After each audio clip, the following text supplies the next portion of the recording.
I only know for sure about number 24 day school, but they were at this time trying to get the Indians to adapt themselves to the white ways, including the speaking of the English language. They were not, it was against the rules for the Indian children to speak the Lakota Sioux, the Indian language, on the school grounds. They had to speak English. And that was also required that there were certain things that had to be done. The boys, the teacher, had to clip the boys' hair every so often. He was the barber for the boys.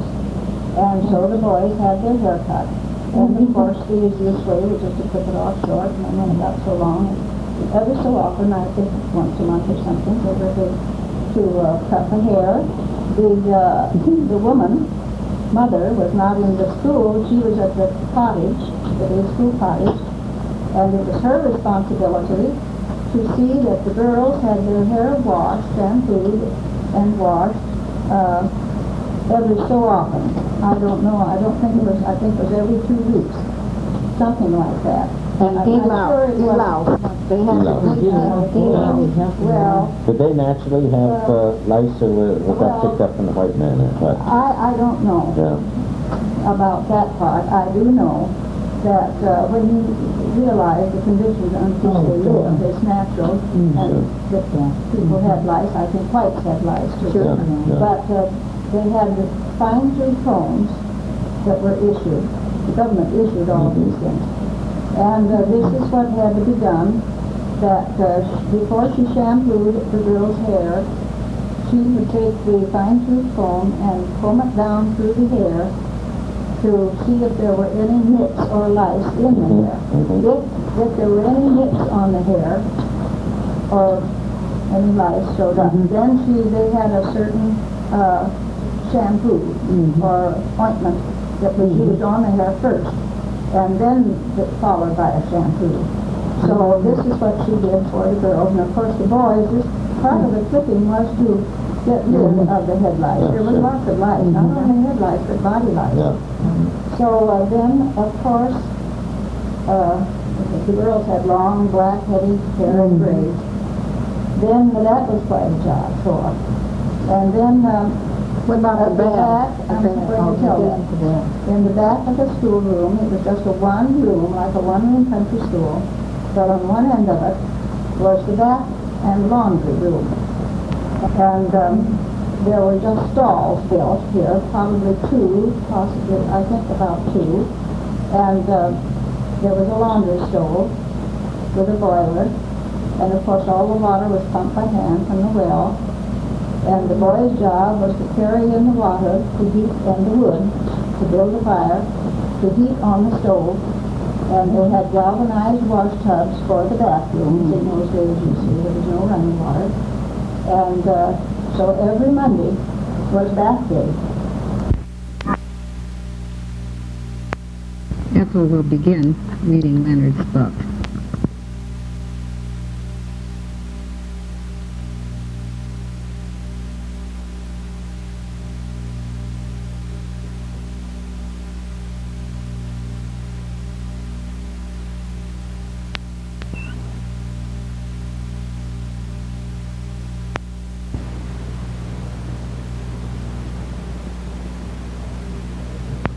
Had they discovered the use of the wheel. The Indians of the eastern forests depended on the rivers for travel by canoe. They did plant some crops, but lived mostly from game in the forests. Their existence was adequate.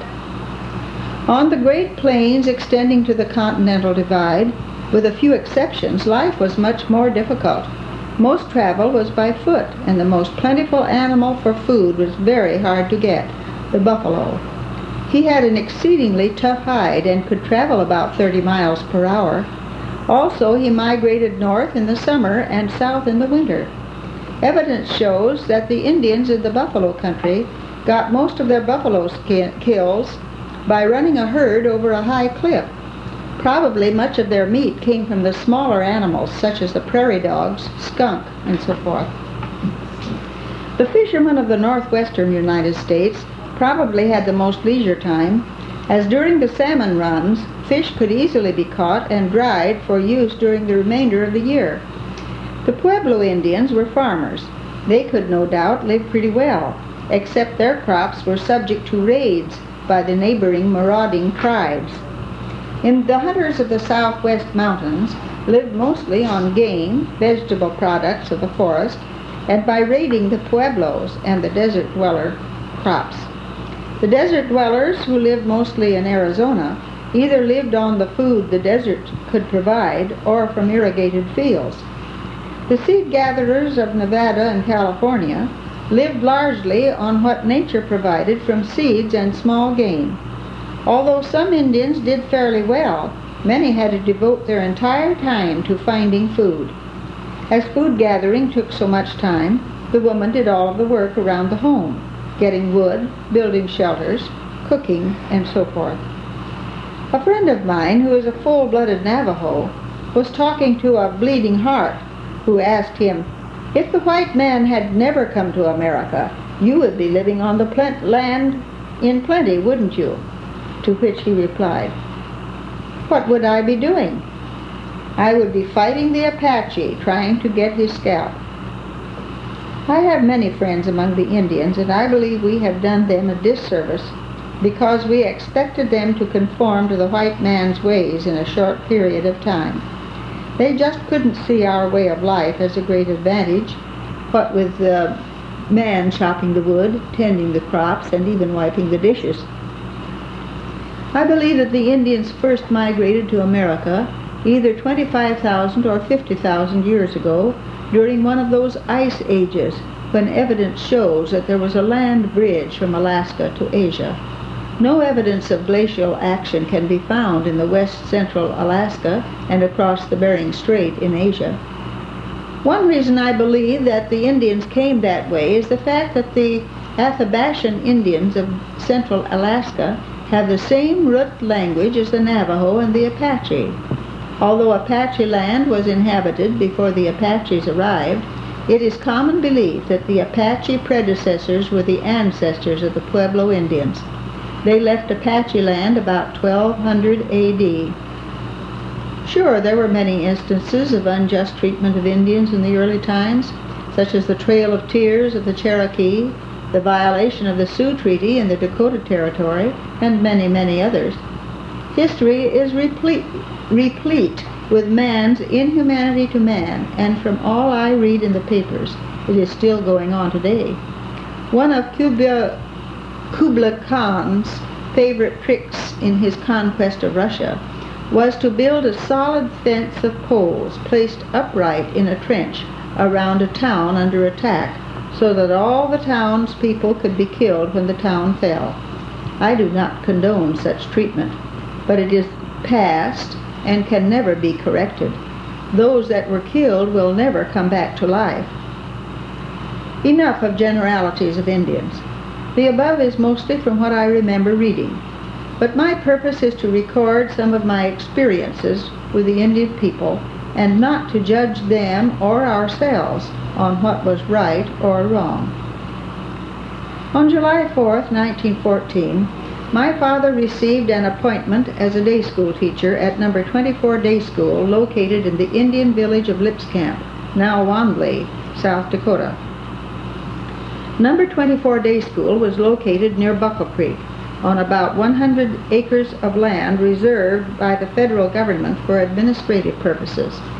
The buildings consisted of one-room schoolhouse, log barn, commissary, and 4-room living quarters. Across the creek, a boss farmer's house was under construction, and his office was about 1/8 of a mile north of the school. The village had 2 churches, an Episcopal church just north and east of the boss farmer's office, and a Catholic church about 1/2 mile directly south of the Episcopal church. The only other buildings in the village were Indian houses, partly of log construction with dirt floors, and the rest were canvas wall huts, tents, which were lived in year-around by the Indian people. In fact, in those days, all Indians owned tents, as they liked to travel around in the summertime. Oh yes, there was one other building, a slaughterhouse on the northwest corner of the government reserve, where once each month cattle were butchered and the meat issued to each family.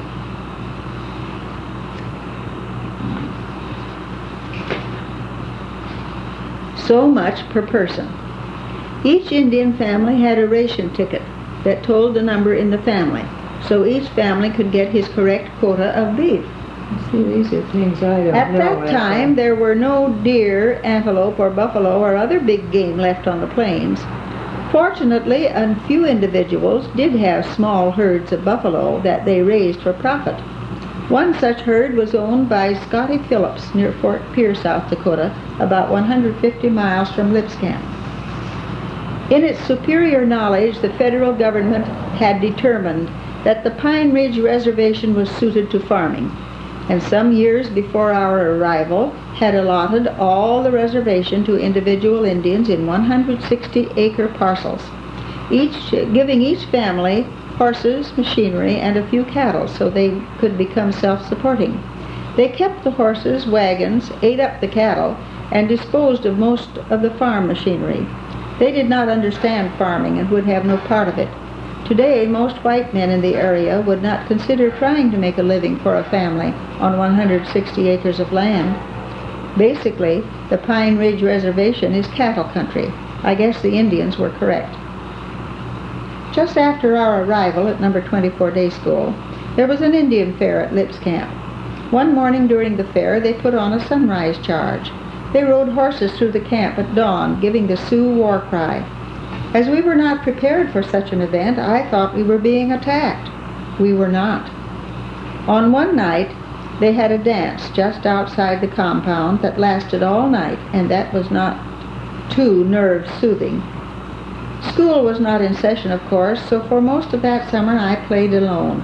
I did get acquainted with a couple of Sioux boys that lived close by, but as I had never been around Indians before, I was somewhat leery of them. When school started in the fall, I attended the Indian Day School, as did my brother. My sister Ethel, I think, attended school somewhere else, but that was not until 2 years later. Very good. Leonard. It was not long before I learned that Indian children were not much different from the white children I had known. Although the regulations prohibited the use of Sioux language on the playground, quite a bit of it was spoken, as the beginners could not speak the English language. The Indian children were furnished clothes and the noon meal.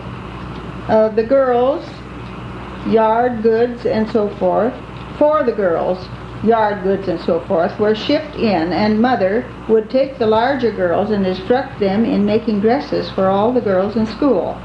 Because of the girls' inexperience, she did a lot of the work herself. Corduroy coats and pants were shipped in for the boys, as well as blue shirts and shoes. The girls also got shoes and stockings. Not much school was taught the first few days that school was in session, as all of the children were given baths, including hair shampoos and a general delousing program. All the boys were given haircuts, and the girls were taught hair care. Of course, it took quite a while to outfit the children with clothes. During the summer, the boss farmer had moved his family out from Michigan, but much to my disappointment, their 2 children, a boy and girl, were much older than I. I do not remember whether they attended the day school or not. After a few fights with my Sioux peers, they accepted me and I accepted them, and I began to learn some of the customs of the Indians. To a Sioux, acceptance of pain without showing any anguish at all was a sign of bravery. The older boys would grab a younger boy and pinch one of his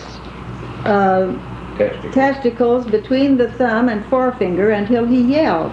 I soon learned to evade that type of trial by torture. There was another trial that was used to show your ability to stand pain with no reaction, unless it was a smile. In the fall of the year, a certain weed dried out and the rind was cut off a short piece of the stem. The remaining pith burned somewhat like punk used to light firecrackers, only it burned a little faster. Take a short piece of this pith, place it on your arm, and light it with a match. If you showed any sign of pain, you were not with it. After the branding, you scraped the burned skin off with your fingernails so that it would be sure to leave a scar. In this effort I passed with flying colors, but had added an Anglican innovation. I made the pattern in the shape of an L for my first initial. I was a little conservative with the number of burns, as I always used 4 operations to make the initial. As I only used, yes. After over 50 years, the scars have all disappeared. One Indian boy had scars from his wrist to above his elbow. Really? Goodness. Toys were not the most plentiful item.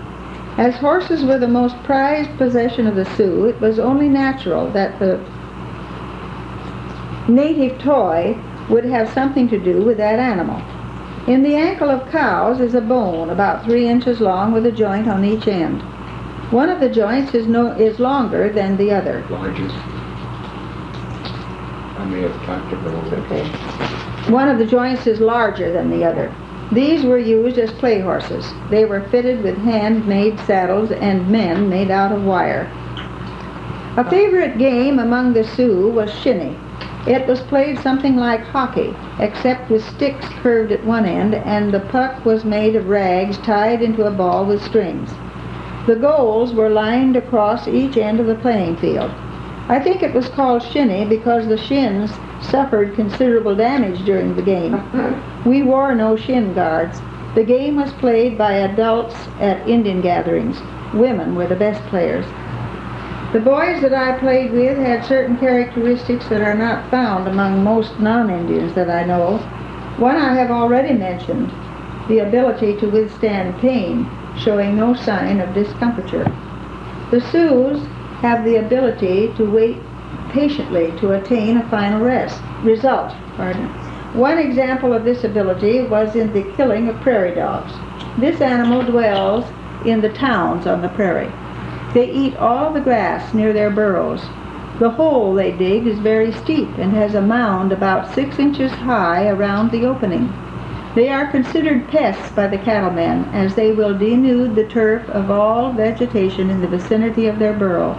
If left unmolested, the population will increase very rapidly, and large sections of the prairie will be without any grass. I have seen such colonies several miles in diameter. When you approach a dog town, the first dog that sees you will chirp a signal, and all dogs will run to their holes. If you sit quietly after a while, they will come out and sit on the edge of their holes for a long time before they forage again. Killing prairie dogs with a .22 caliber rifle was a sport among the children, but the object was different for me and the Indian boys. To me it was to exterminate a pest that was eating the grass that the horses and cattle should have. But for the Indian boys, the object was to supply the table with food. If you kill a dog while he is sitting at the edge of his burrow, his last act was to dive into his hole, and he would slide down the hole out of reach. It was my custom to shoot him in that position because he made a good target, but rarely did I know whether I had killed him or not. With the Indian boys, they would wait until the dog had left his hole and start feeding before making the kill. In that way, he would have meat for his table that night. I have seen Indian boys lie on the ground for over an hour without moving a muscle, waiting for just the right shot. I did not have the patience to be still for that long. Incidentally, you would only get one good shot, as at the crack of the rifle, all the prairie dogs would scurry for shelter. Today, the prairie dog is only seen in parks or zoos, as they have almost been exterminated through poisoning. A person might wonder why the whole western United States was not one big town before they were exterminated. It is my belief that they were kept in check by wolves, coyotes, and other predators in the early times. With the coming of the white man, these animals were exterminated first, which then caused the dogs to increase without any controls. Litt's camp was rather isolated, as it was about 100 miles from Pine Ridge, reservation headquarters, and 30 miles from Kadoka, a town north of the reservation on the Milwaukee Railroad. The road to Kadoka was very poor and went through what was known as Pass Creek Basin. It was several miles across the basin, and halfway through it was a Badlands hill known as Soap Hill.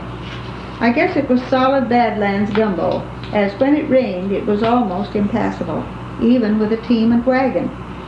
Later, when cars came into use, it could not be negotiated with a car, even with chains, during a rain.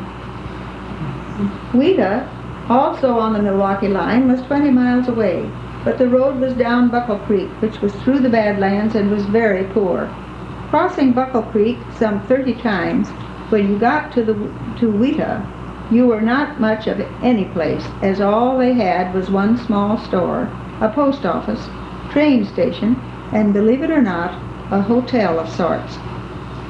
The nearest store to Lips Camp was 12 miles southwest on Bear Creek.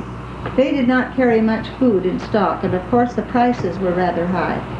There were no stores, nor was there a post office in Lip Camp at that time. You see, preparations for the school year and for your own living during the winter was a major undertaking. All the heat was from wood, bought locally at $5 a cord. The allowance for fuel for the school and the house was 20 cords delivered in 4-foot lengths. Reducing the wood to 12-inch lengths was a considerable chore. All light was by kerosene lamp, and this fuel was delivered in 55-gallon barrels. Of course, all the food for the winter was delivered in the fall and stored for winter use. The government furnished the food for the Indian pupils, and we bought most of our food for winter from Sears Roebuck. At that time, they handled groceries. The food furnished by the government was salt pork, beans, rice, flour, sugar, salt, dried fruit, peaches, apples, and so forth, and potatoes. In addition, the school was furnished fresh beef for the children once a month when the beef was butchered for distribution. With the exception of the beef, all the government supplies were brought in by wagon from Pine Ridge. I believe there were some canned goods, but I cannot remember opening any cans for the school, so perhaps there weren't any. I do know that the first winter we were there, Mother had a rough time trying to cook school lunches for the children that had any relation to a balanced diet, as no garden had been raised the year we arrived.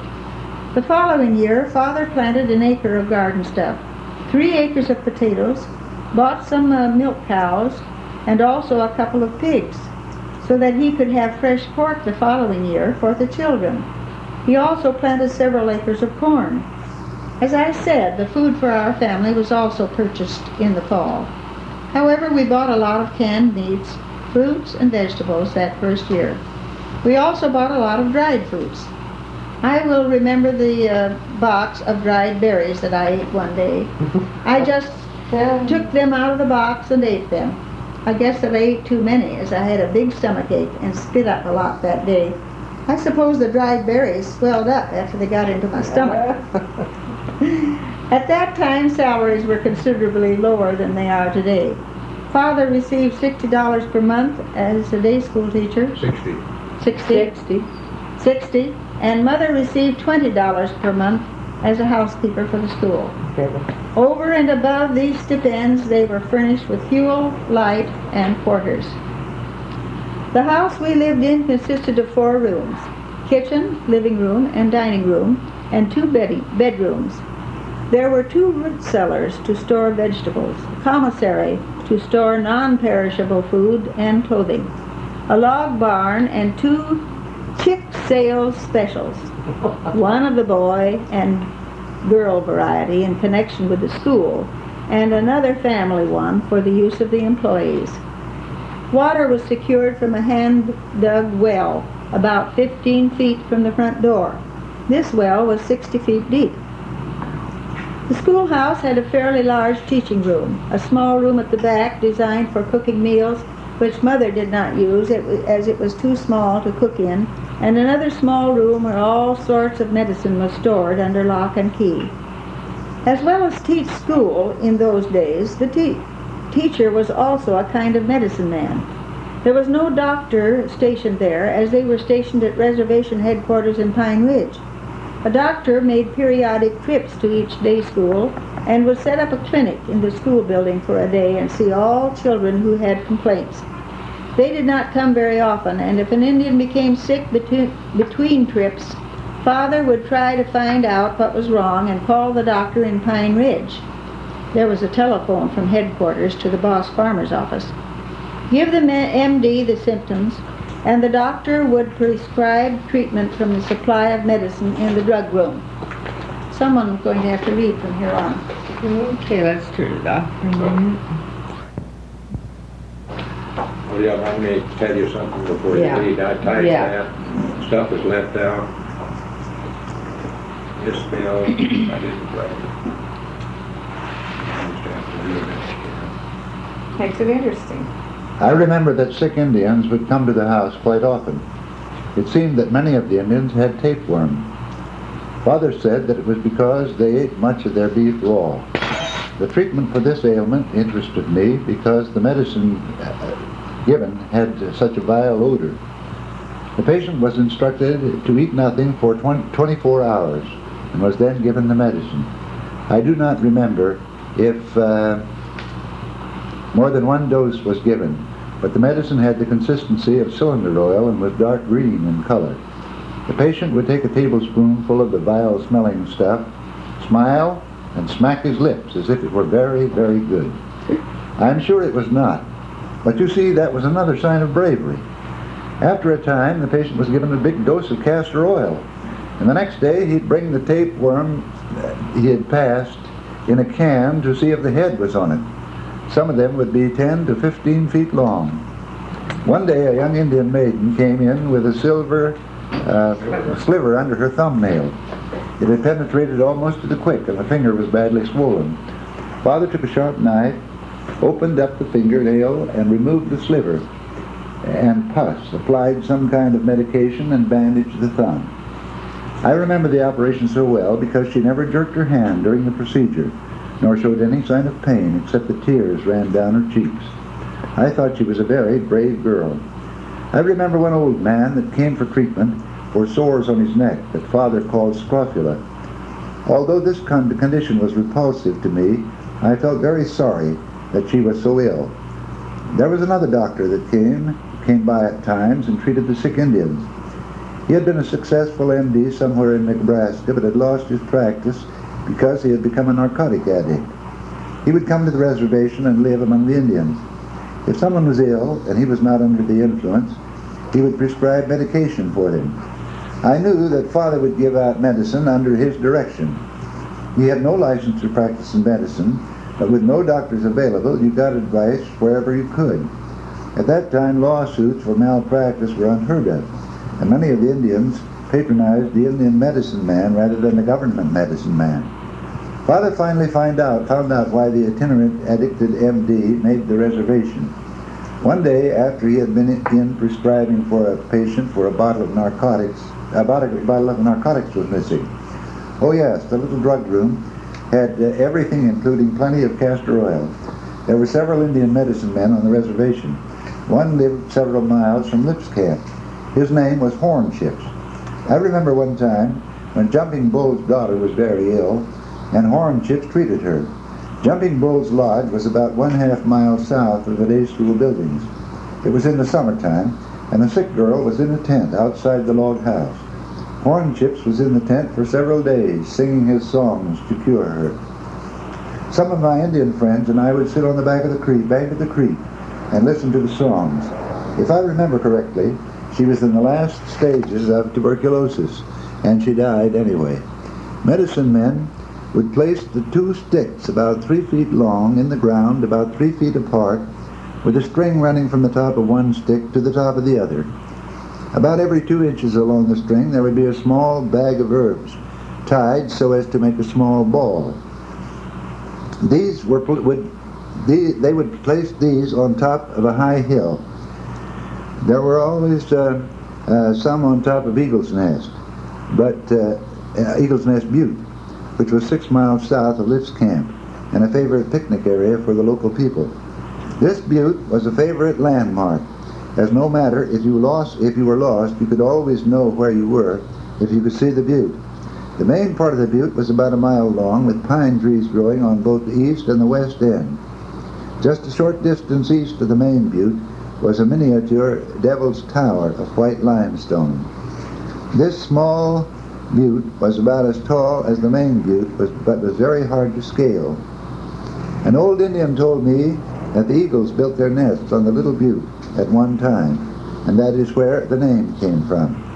In regard to the medicine prescribed above, an Indian boy told me that one of the bags of medicine was given to the patient each day, and if not cured, when the last bag was taken, the sticks were pushed down the throat, which was a sure cure. I guess it would have been. I doubt if he knew what he was talking about, as Indian medicine men were not in the habit